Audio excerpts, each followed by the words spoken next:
Hello, everybody, and welcome to the Spiritual Journey podcast. My name is Nimesh Radia, and I'm your host. I always love starting every episode by saying thank you. I feel so blessed with this podcast, the people it's reaching. My objective was to simplify spirituality and guide people on their journey. And with the messages and the emails and everything else I receive on a weekly basis, it's clearly reaching people when they need it most, and it truly lifts my soul. So I'm so grateful for everyone that listens, everyone that supports, all the guests that I've had. It's just so beautiful. And if this is the first time here, welcome. Thank you for joining us. I am an Akashic record reader, Akashic trainer, podcast host, podcast creator, spiritual coach and mentor. And what I get to do is I get to guide people on their journey. I get to hold their space while going through a shift, going through a change. I really feel like we're all going through something. I feel like the planet's going through a shift as well. And I get to guide those that are ready to go through that shift, to upgrade. I really feel like anyone I work with is a soul contract, and I feel very blessed. And also, as part of this podcast, I get to interview some amazing guests. And today, I'm proud and excited to have Leon here with me. I've had the pleasure and the benefit of seeing Leon's light and seeing how he shines it. He allowed me to guide him through part of his journey, and I feel so very blessed. And I'm excited for this conversation. Leon, I'd love for you to introduce yourself in your own words, in your own light. Over to you. Peace. Thank you so much, Nimesh, for having me. Glad to be here. I am a father of 5 children, a husband, a full-time artist. I do some boxing coaching, as well as I've just stepped into my role as a more definitive energy healer as well. So I live in Canada. So I'm in Ontario, Canada, and both my parents were from Jamaica. So that's me in a brief summary. Beautiful. And I always love starting by just talking about the current energy. I feel like the planet's going through such a shift, and uniquely, I feel like everybody's going through their own unique journey and being expanded and going through upgrades. And there's a lot of pain around right now, but there's also a lot of people working individually to do their healing and shine their light. And I'd love just to start by asking you, what are you feeling about the current energy? What do you feel about what the planet's going through and your journey and how you're shining your light? I feel a lot of trepidation and fear in the collective. Social media, news cycles, all of that is pumping a lot of that into the atmosphere. But I also see it starting to galvanize people to be like, we're better than this. And people are being a little bit more empathetic with what they're seeing other people going through. Whereas before, land masses and boundaries and flags had people identifying with certain things.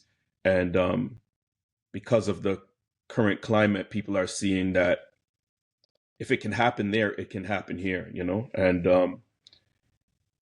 in my local community, I'm feeling, even that buy Canadian is something that's been incorporated. And there's been things that in Canada we've tried to do, like provincial trading for years and years that hasn't happened. But all of a sudden now it's starting to happen, So I think that sometimes agitation can be a unifying factor as well. So. And what are you seeing personally around you? What I feel like we're kind of shifting into things being more around the community and the importance of, rather than individuals who we put on pedestals, more about creating that inner circle. So I'm curious, what are you feeling around your world and kind of the importance of community and connection? I'm definitely feeling like a soul tribe, being connected, and people being more in tune with their own frequencies, and kind of that attracting people in a like mind. And I see that within the way people are collaborating with projects. As I said, I'm an artist, so sometimes when you're doing visual arts, it could be very solo driven, but I see a lot of people doing group shows and connecting and having a common theme that they can paint around. And it just feels very organic because people are really resonating at that same vibration, So, Beautiful. So, you have such a fascinating story, and I've had the pleasure of having many conversations with you about it. I'd love for you to just share a little bit about your journey and what you've been through on this planet, kind of what you contracted as a soul, and also your spiritual journey. Anything you want to share about you, your journey, and kind of how you got to who you are. Anything that's in your heart. yeah. As I said, I grew up with two parents from Jamaica. And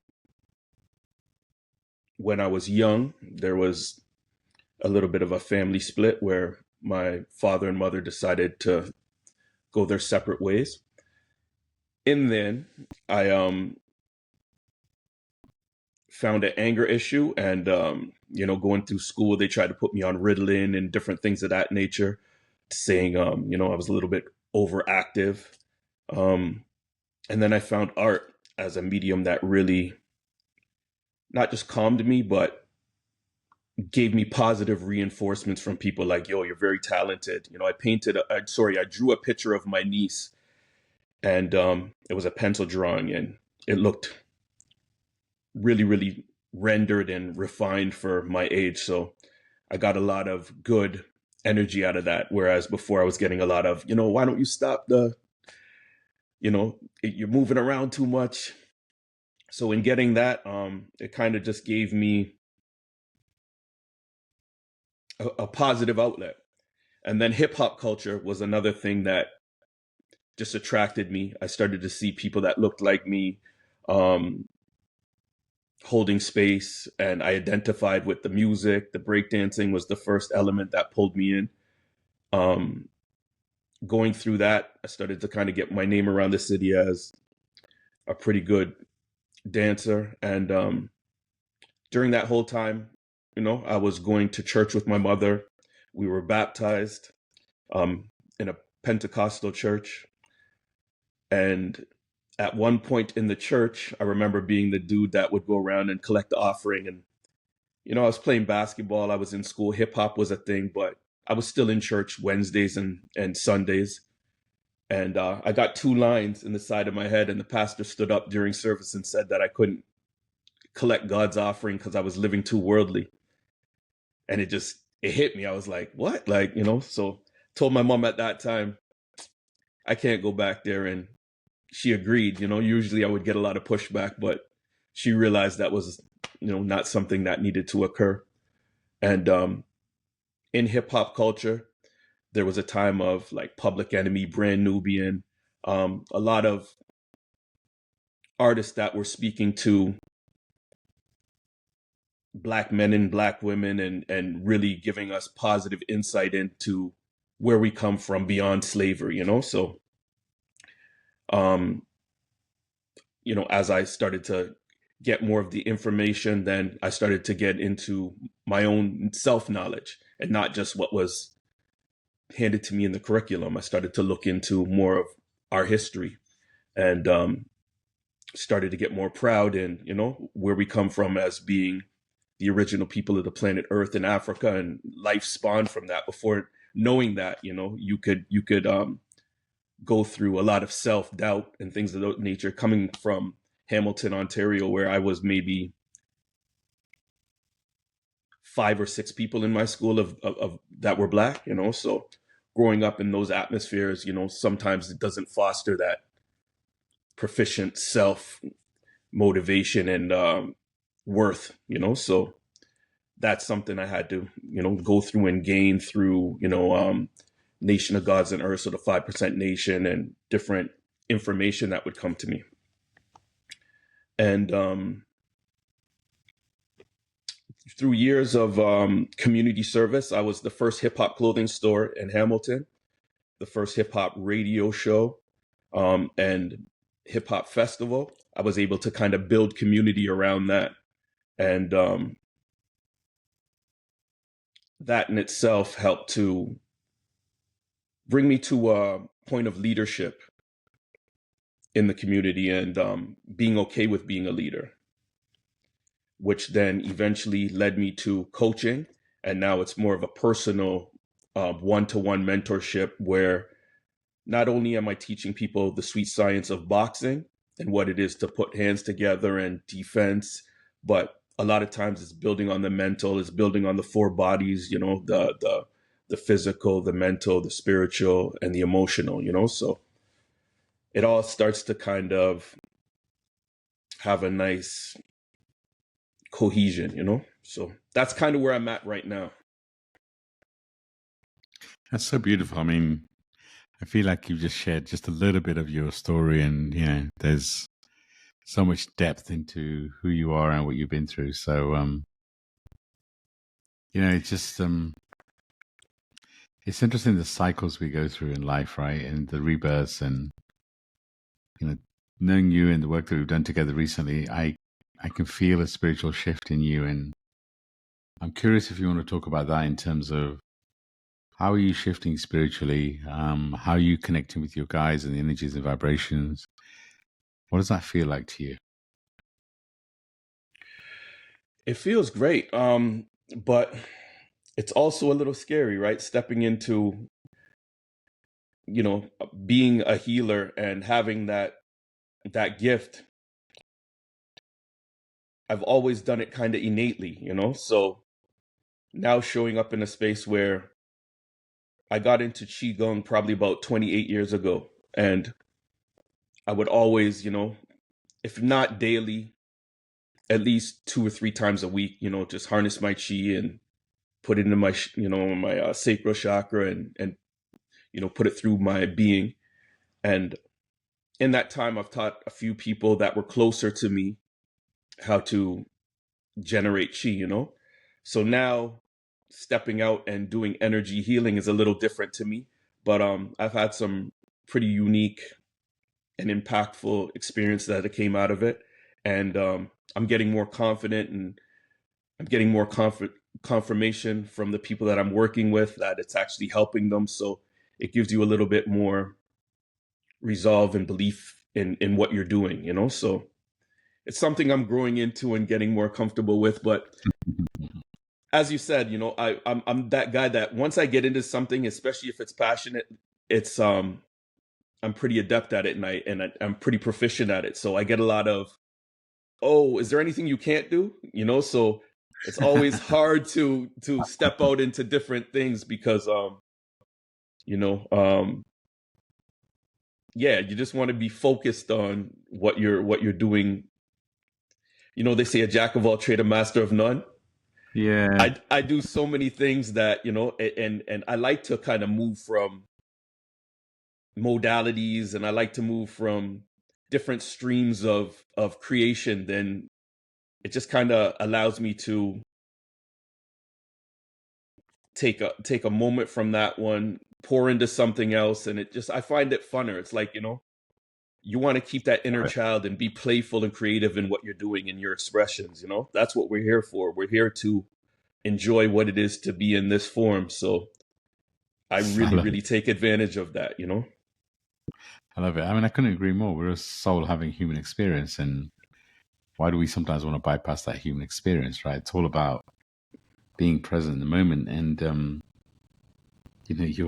when you talk about the different modalities, it kind of right now everybody seems to be focused on what's my purpose, what's my destiny, and kind of we get wrapped up in some of that stuff. And my feedback is always, why do we need to pick one thing? Why is our purpose need? So I love the way that you just describe the multiple things, and the different modalities, that because the way I see it is that those modalities are like on your bookshelf. You can call on whichever modality you wish to heal yourself and to heal others. And the more strings you have to your bow, the more that you can heal, right? I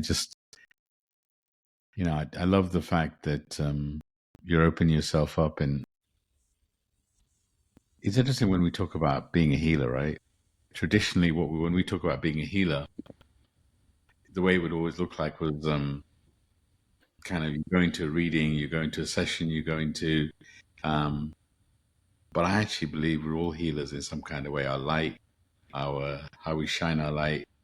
Um, the one-to-one work that you do.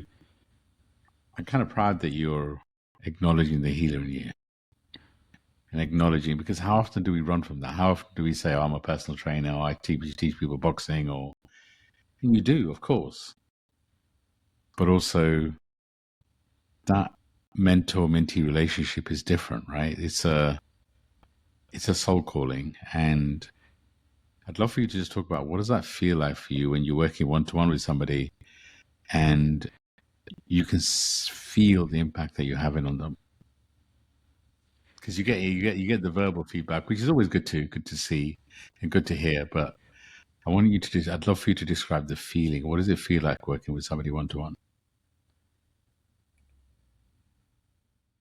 Um, it's hard to put to words because I try to get out of the way of it and be a channel and allow the divine to come through. But you can't help but just feel the magic of what that is, especially when you put your hand out and you can feel somebody's chakra center and you could feel a block to it and you could help release that blockage, and then all of a sudden there's just tears flowing from the person and they felt that. And there's a gratitude expressed. It's the same gratitude you express when you've been through something that has been maybe holding you back. It's just it's a joy that you get to share with that person, and you see the connection of alignment and the magic of the divine being present, and you're both able to partake in that. It's just a beautiful thing. Well, you were also saying that healing sometimes it doesn't have to be that profound. Like, I was saying that hip hop music healed certain parts of myself that I didn't know, just the vibration and frequency that came across in the music. It allowed me to feel a more strengthened confidence in who I was, and allowed me to look deeper into my history and learn more about myself. So that's also something that I'm trying to push through my music. And I've recently got back into the studio recording music again after taking like a 14-year break of being a hip hop MC. So what I'm writing now, from the level of consciousness that I'm at, I think that's going to help in regards to healing, and it adds another layer of communication to what can sometimes be a low vibration soundscape. And it's done like that by nature. Once you have a lot of people getting high frequency music and whatnot, the DSPs and those that run the music industry, it's not really what they're looking for. They want the consumption, they want the debauchery, and you know what I'm saying? So that's what's pushed a lot. And this culture that I represent of hip hop is a beautiful art form that has dance, it has visual arts, it has technology building, it has consciousness. It's broad, and it's not just the saleable aspects that can be presented. So we taking it back to that. Wow, that feels amazing. And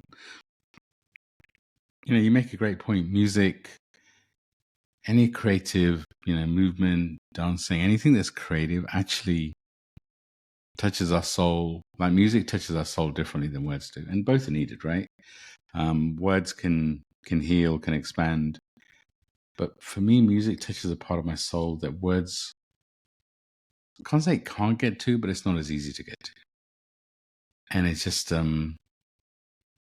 love the way it takes you back to, and different moments in your world, and how it's healing, and how sometimes you need to you're just maybe driving and all of a sudden the perfect song comes on. And I feel like our guides also kind of, I feel like they have a sense of humor too, but they love communicating in different ways. And, so I'd love to, you talked about channeling and moving out the way and, kind of the creative arts. And I'd love to kind of dive a bit more into that. What does channeling feel like to you? And, you talk about music and your energy and your vibration change when you talk about music. So clearly your music is also channeling. I'd love to, so when I say to you, you're channeling in different ways, how does that feel to you? What does that mean to you?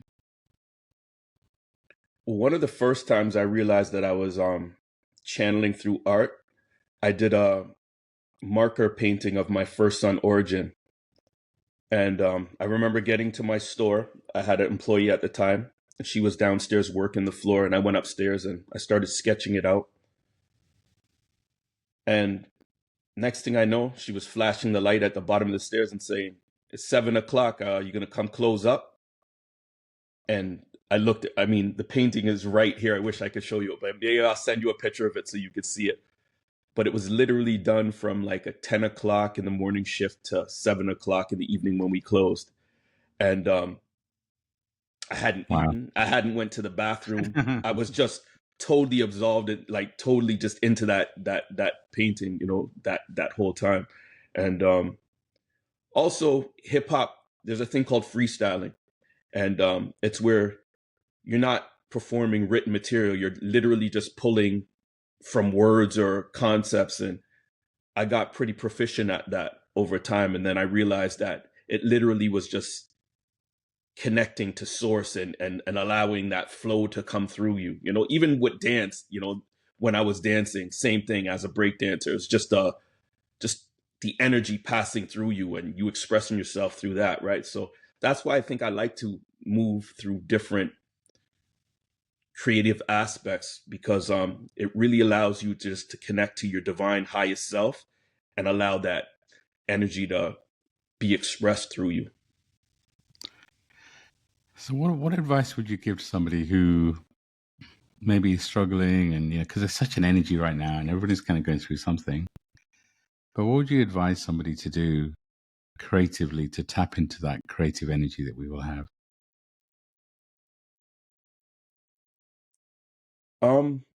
Stillness is the first thing I would say. Just be present with yourself. Strip away some of the programming in which people tried to move you along. I'm a full-time artist at 54 almost, and if there was so many times where people told me, you know what, you should get focused and go get a real job, and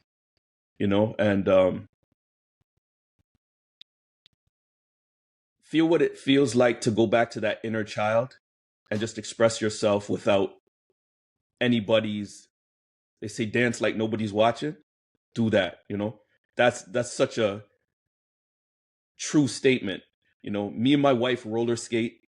um you know she just started roller skating about a year and a half ago, and we went to Arizona to 3 different roller skating rinks just to go do on our skatecation. And when we're out there skating, people come up to us all the time and tell us, "Oh, I love watching you skate. You make me want to grab some skates, but I'm scared of falling." Get over the fears and reservations you might have. Just try it and see what happens out of that. You got to start somewhere, and then when you feel the enjoyment out of doing it, why deny yourself?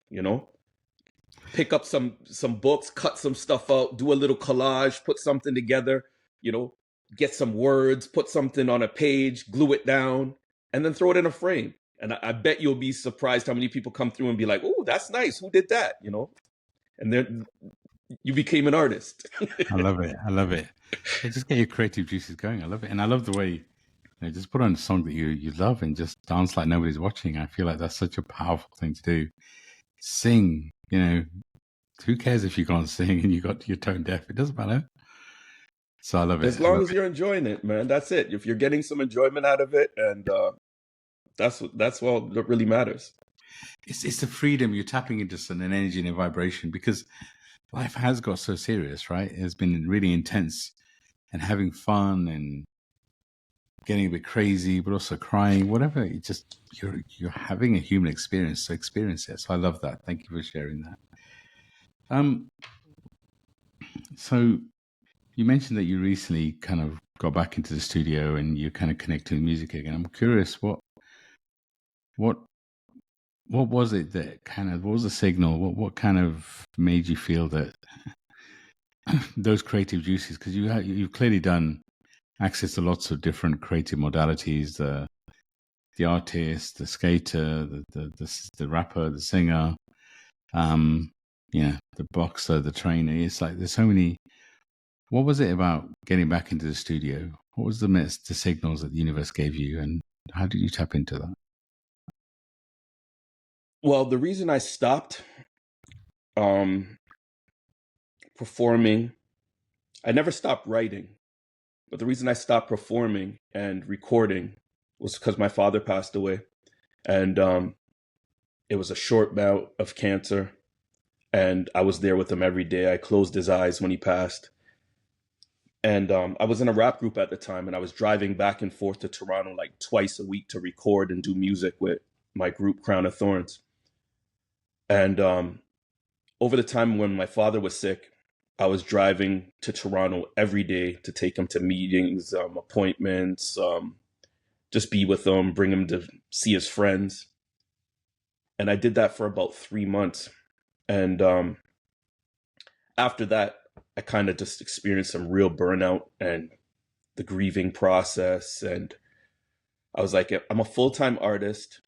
I'm chasing this dream of being a rap, in the music business with a collective.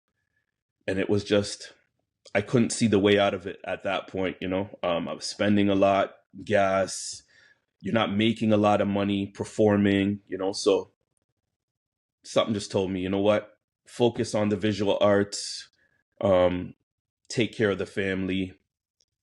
And that's what I chose to do.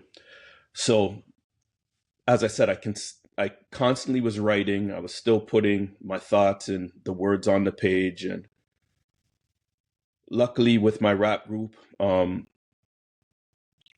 had brothers that were just like, yo, that can't be the end for you, man. You're too talented. And they would push me through just seeing them consistently still out there working and doing the things, and they would ask, yo, you sure you don't want a verse on this song? And eventually I said, you know what? Yeah, let me do something. And I went over to the studio that my brother-in-law runs and did a one song from my brother Jay Wise as a feature. And it went out. And by then I was already recording and felt good to be in the studio. So I said, you know what? Let me put together another body of work. And I hadn't, to that point, put out like a real solo album. We put out 2 albums as the group Crown of Thorn, but I hadn't taken the time to put out a solo album of my own work. So that's what I'm currently working on now. I just kind of finished up all the recordings. So now I'm trying to do the business behind it. Wow. I mean, I'm looking forward to that being released for sure. And yeah, exciting times.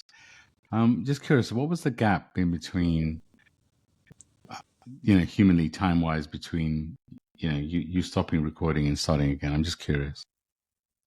I want to say about 13, 14 years. Okay. It's just interesting how the cycles of life work, and actually how grief and major loss actually has an impact on us, right? It's that, I mean, losing both parents for me, and actually when Sidra, my mentor, she passed away in March 2020, that actually in some way pushed me to be seen. And it's just, it's interesting how we handle grief and how that's part of our awakening, and how it's part of just our journey. So I'm curious if you have an insight into what you went through, experiencing grief, how that kind of affected you and impacted your spiritual journey. One of the things I remember vividly is the way my daughter cried at my dad's funeral. And I think she was young, so I think she understood mortality in that moment. And she just graduated from high school yesterday, so I Super saw proud of that. her. Congratulations. I was just going to do Yeah, that. Congratulations. Timing, I yeah, love it. yeah. Um, I always knew, not having a father, that I wanted to be like the world's best dad. So I was always present in my children's life. But after my dad passed, I just even got more, you know, and being a full time artist, I'm able to be in the house. I was able to, go to my son. Fire was running track at the time. I was able to travel with him. He went to Lithuania to the international children's games. Um, just really, really trying to be more present in the house with my wife, my children, and then I got into more of my visual art. So I started to develop a body of work called Connect the Dots, and I went to Miami to Art Basel to try to sell some works. And in doing so, I spent a lot of money going out and putting the show together, and I didn't sell anything. And I was frustrated because I was like, man, I just spent thousands of dollars in shipping the work over here, traveling, and the gallery was so, we had Jay-Z buying work, Brad Pitt was here buying work, so I thought, oh, for sure I'll sell something. And when I didn't, I came back to Canada with my works and put together a solo show. My friend had a little spot in Toronto, and I sold about 4 or 5 of the bigger pieces and made back the money I had lost. So that was just one of the things that showed me that, what, that do for self mentality that hip hop fostered into you is, that's how you're supposed to be moving. So Yeah, I love it. um yeah, so that's kind of what brought me back to just getting back to doing the work. And then after experiencing that, we did a show where we went to London, England, and Japan. So I got to travel with my work a little bit and become an international artist, and having my work touch different land masses.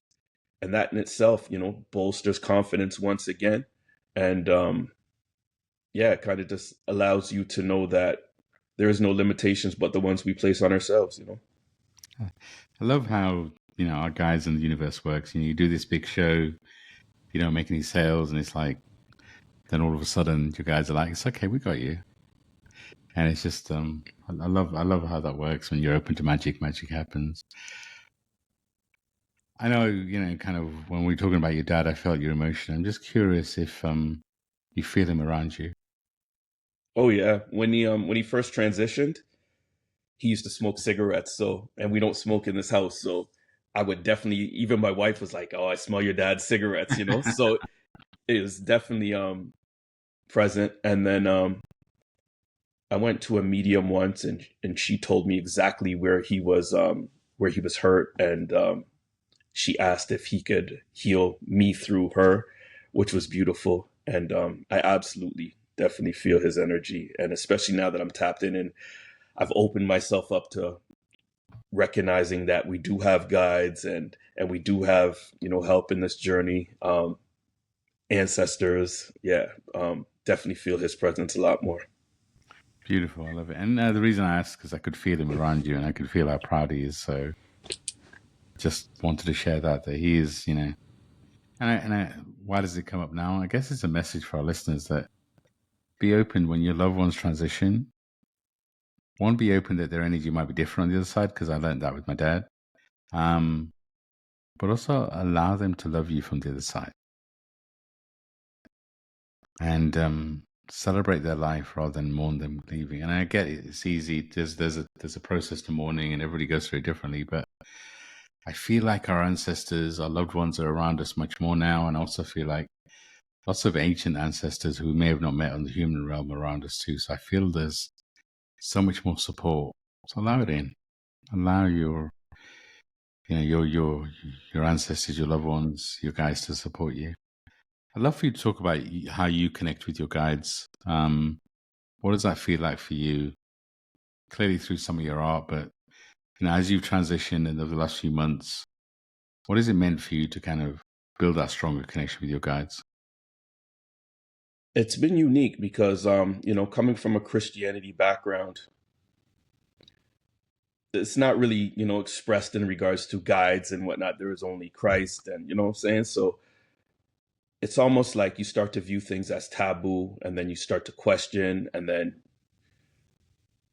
but recently I've been having a lot of dreams in which I'm sleeping and I have a dream and a word will come to me, and I'll wake up and I'll research what that word is, and it's exactly something that I'm going through, or it's profoundly impactful of what I need or what I'm dealing with now. You know what I mean? And it's just a beautiful thing. And technology, just watching YouTube and certain things, there'll be maybe somebody that's doing a reading that's speaking to a collective, and I'll pick up on something, and they might say something like, one of your ancestors is coming in the form of a blue jay. And then sure enough, that day I walk out in nature and there's like two blue jays following me, and I take a picture, and then I come home and I actually draw the blue jay, which is something that has happened. And, and somebody else will say the same thing, and it's the same ancestors that has transitioned, and, so just a lot of synchronicities, and it's funny, just the way they interact with us. It's beautiful, and there's humor, and there's, when you're open and receptive to it, it's undeniable. The same way, you can't see air, but it's there. Once you know, you know. When you're open and receptive to it, then it just happens. I love that. One of my objectives is to really simplify. I don't feel that spirituality is complicated. I never said it was easy. Just let me preface that. But it is. It's like once you open yourself up to magic, there's just a different way of being, right? It's just, but as you say, our guides do have a sense of humor. So they do sometimes like to keep us on our toes. I wonder if you have any recent stories of, your guides and the way they love to surprise us. Putting you on the spot a little bit, I know. I don't know if it's the way my guides surprised me, but recently I was working with someone with some energy healing, and I went to her in a dream and showed her where a block was and did some work in the dream. And she hit me up in the morning expressing what had happened. And that is one of those things where it's just like, but there was real physical relief, that something that had been a problem for a portion of time was dealt with, in that dream state. And it's just, to me, that those things are just amazing.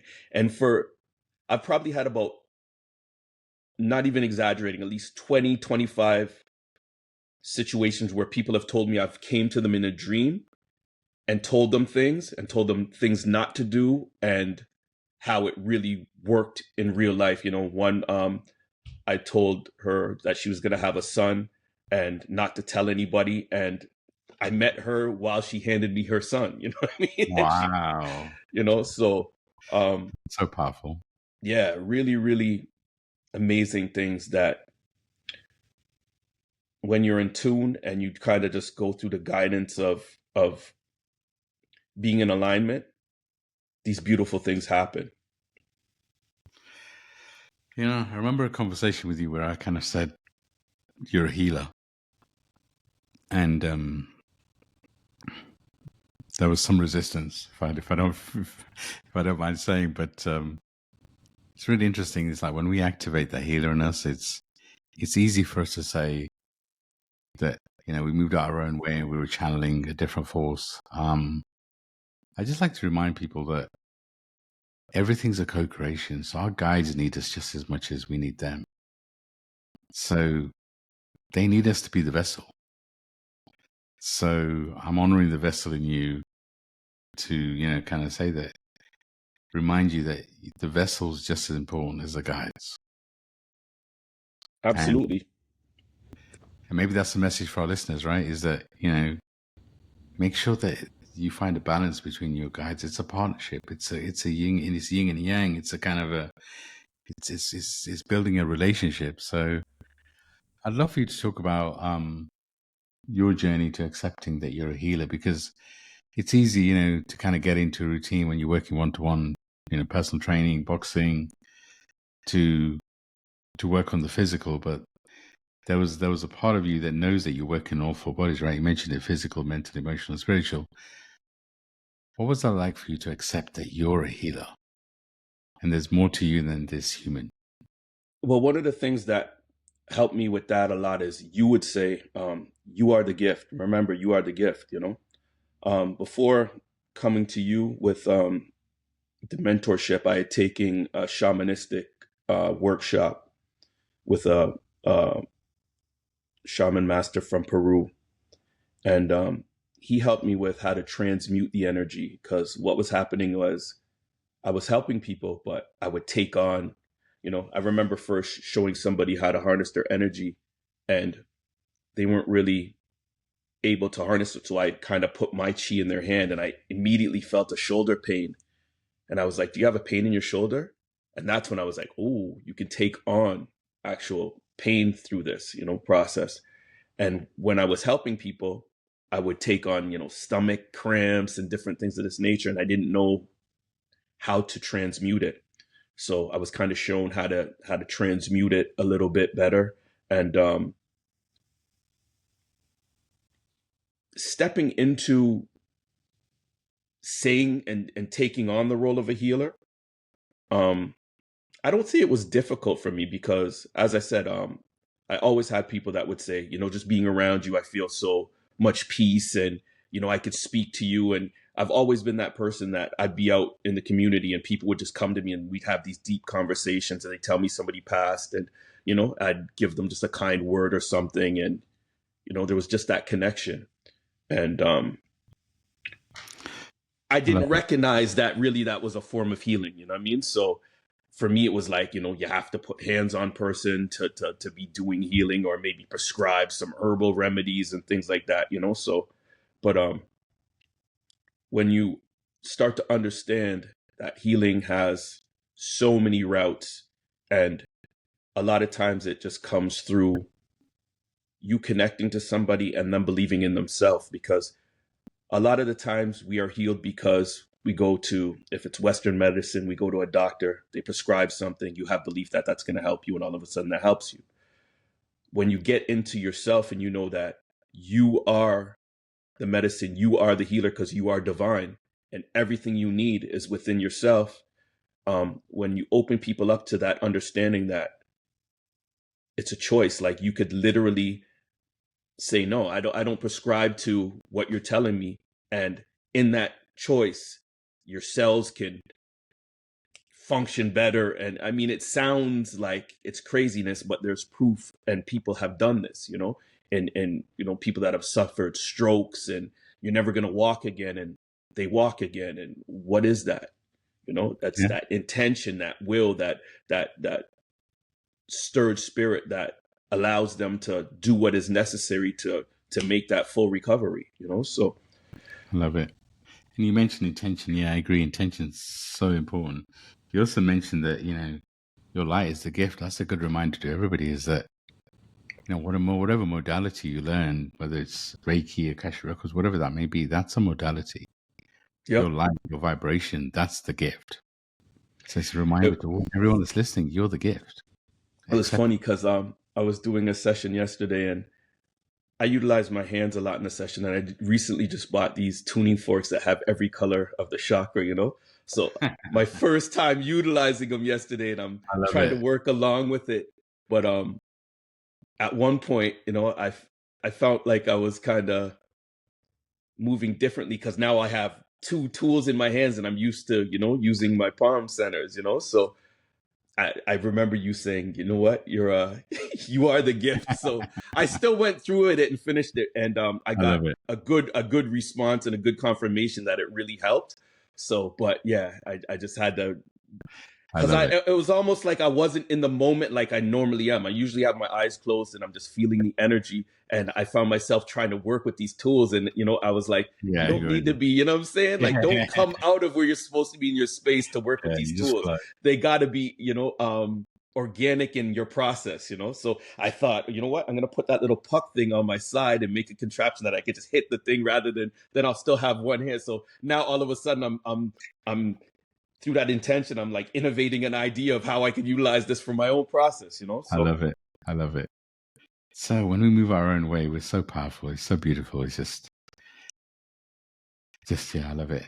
One of the things we talk quite a lot about, and I feel like people are struggling with, is I feel like we're going through a transition where it's time for us to, we've gone through a period where we were kind of in our own cocoon, we were kind of processing or whatever, and it's like I feel like lots of us are being pushed to be seen, and I know with kind of the music you're creating and all that sort of stuff, there's a time for you now to be. You've always been seen, but be more seen. I'm just curious, how does that feel for you to know that this journey is also about you being seen, and what advice would you have for others?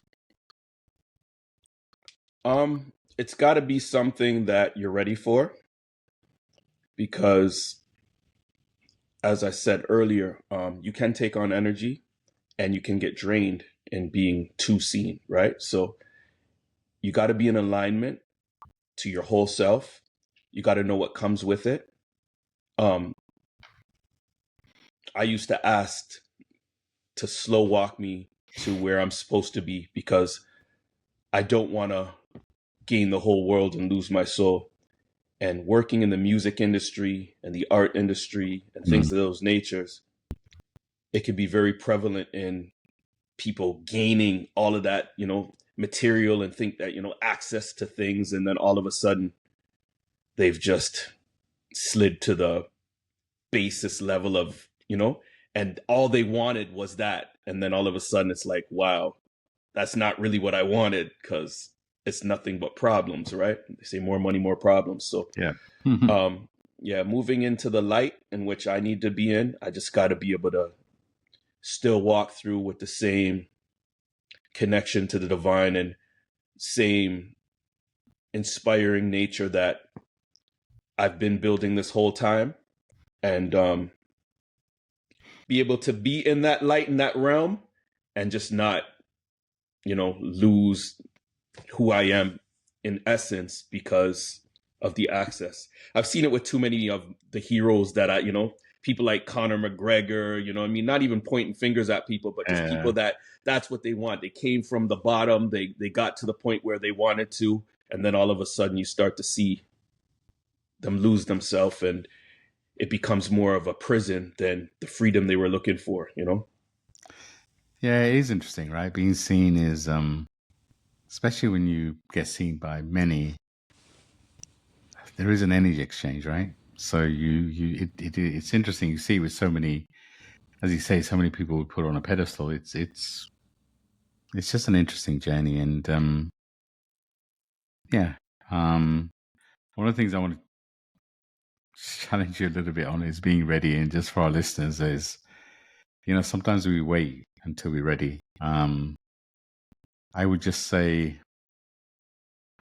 you have a choice to do the work and to accept that you're here to do something, especially with this current energy. So by being ready is for me being open and ready to magic, but be ready to do the work, because I feel like the universe has a role to play, and when we do the work, we meet the universe with ease and grace. When we resist, the universe gives us little nudges, gives us little shoves, gives us little pushes, and then eventually little kicks. So, being ready isn't necessarily about waiting and doing nothing. For me, being ready is meeting the universe halfway and then allowing magic to happen. Right. I agree with that.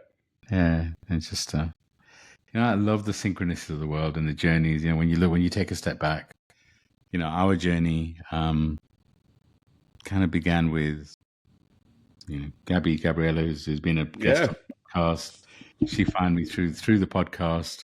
We connected, and she started working with me. She recommended me to you, I just, you know, it's just the journey when you look at the intricate, and it's just like how guys working in the background and what soul contracts look like. I love the synchronicity of it. I'd love for you to just talk a little bit about the work that we've done together, kind of your journey, what that felt like for you, and anything you want to share.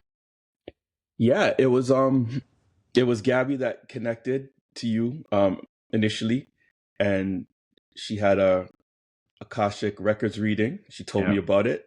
Me and her were just starting to kind of, like I said, that same soul tribe kind of thing. We were like, wow, and just bouncing ideas back and forth. And we were both on our path. And she told me you would open her records. And I was like, okay, can I get the contact? And I reached out to you, and you opened my records and told me some of my past life stuff. And it just made sense to me. Like I felt it. There were certain things that you just couldn't have known, and that, you know, and also I've had so many times where I was walking in public, and usually men from India will stop me and tell me something about myself, and I'd be like, what the, you know, just like incredible things, you know. And after you opened my records, I had, as I said, I'd done the shaman workshop, and I just felt that I wanted to do spiritual mentor journey with you. And some of the things that I received out of that was just the intention and having that accountability to somebody. You know, I was meditating, as you know, sometimes 2 hours a day, and I was really on my dean with certain things. But having somebody motivate you to maybe think outside of the box and do different things like mirror work and different modalities that maybe I wasn't doing, and then having to come back and present what you did. It's just, as a coach, I can identify with that, because my clients will tell me at the end of a session, like, I wouldn't have pushed myself to that capacity, you know. Had I been working out myself, I would have stopped. Whereas with you, you're telling me to keep pace. And so I gotta go to that level of depth or productivity, you know. And that's what I found with you. Like, I was digging a little deeper, you know. You'd push me to look into certain things where it might, you know, emotionally be something that I wouldn't delve into at this point, because, you know, you want to protect yourself. Whereas with that, you know, I was able to kind of go look into it a little more, and it was a safe space in which, you know, I can connect to you and speak about things, you know, and not feel any way if tears shed or whatever it might be, you know. And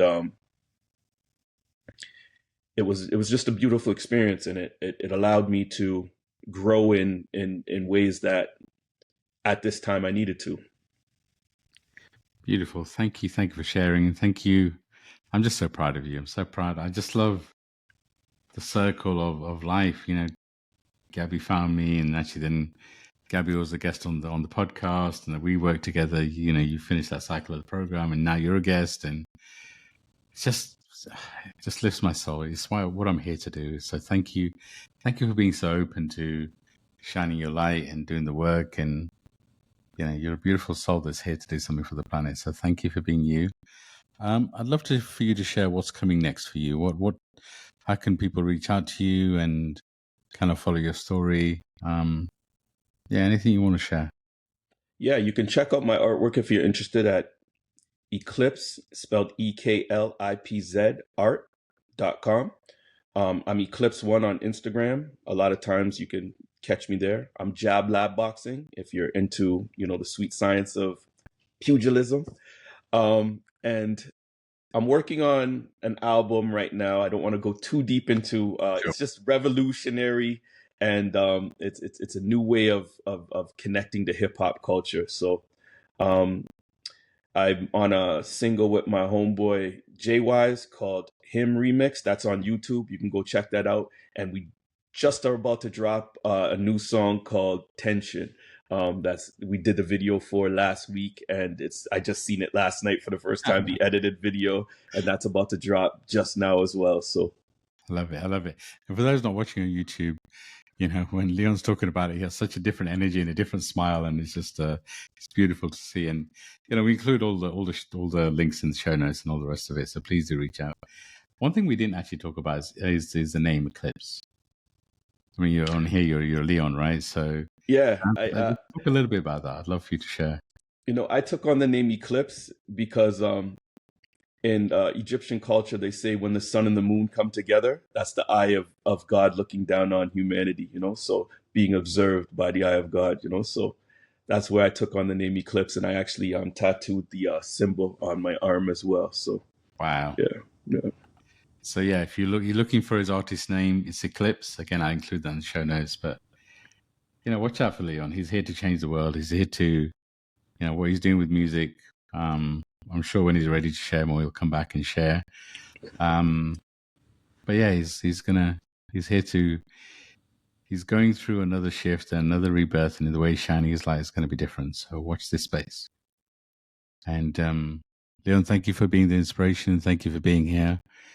For me, the message of this podcast is, this episode is, we all have a light. It's unique. It's here to be shone, and it's time for us not to be hiding, waiting, and just step out and know that you're protected. It doesn't mean that you won't go through something, but it means that you are protected and you're here, you're needed, you're wanted. So Leon, thank you for being that example. I'm sending so much love and light out to everybody. Thank you for being here. Leon, I'm going to hand over to you to close us out. Thank you, Nims, once again for your guidance and for offering the space and for even pushing me to do this, because I haven't done a podcast speaking on spiritual nature. A lot of times I'll speak on my art and there's a comfortability there. But I thank you once again for pushing me to shine the light. And to everybody out there, much love. And thanks for listening. And I hope you guys have a blessed day. Thank you. And I guess I should have mentioned, if anyone's interested in mentorship, what Leon was talking about, you can book a free discovery call and I can take you through it. It's in my show. It's in the show notes. But I'm sending so much love and light out to everybody. Leon, so proud of you. I know I took you out of your comfort zone with this episode, but you just shining your light beautifully. So I'm so proud of you. Sending love and light out to everybody, and we'll be back soon. Bye for now.